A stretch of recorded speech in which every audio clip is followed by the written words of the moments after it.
Hi అండి, ఎలా ఉన్నారు? ఈరోజు నేను సేమ్యా పాయసం చేశానండి సగ్గుబియ్యంతో. అందరికీ తెలిసిందే, కానీ నా స్టైల్ ఎలా చేస్తానో చూసేయండి. ఫస్ట్ అయితే సగ్గుబియ్యాన్ని ఒక కప్ తీసుకున్నానండి, దాన్ని 2 అవర్స్ నానబెట్టుకున్నాను.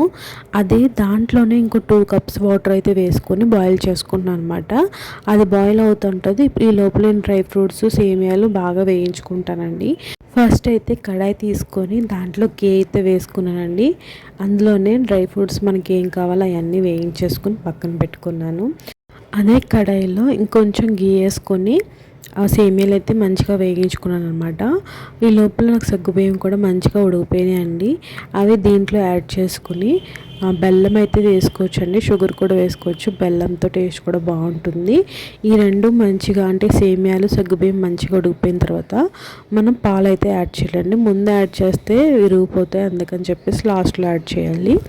లాస్ట్లో మన డ్రై ఫ్రూట్స్ కూడా దీంట్లో యాడ్ చేసేయడమేనండి. చాలా ఈజీగా అయిపోతుంది.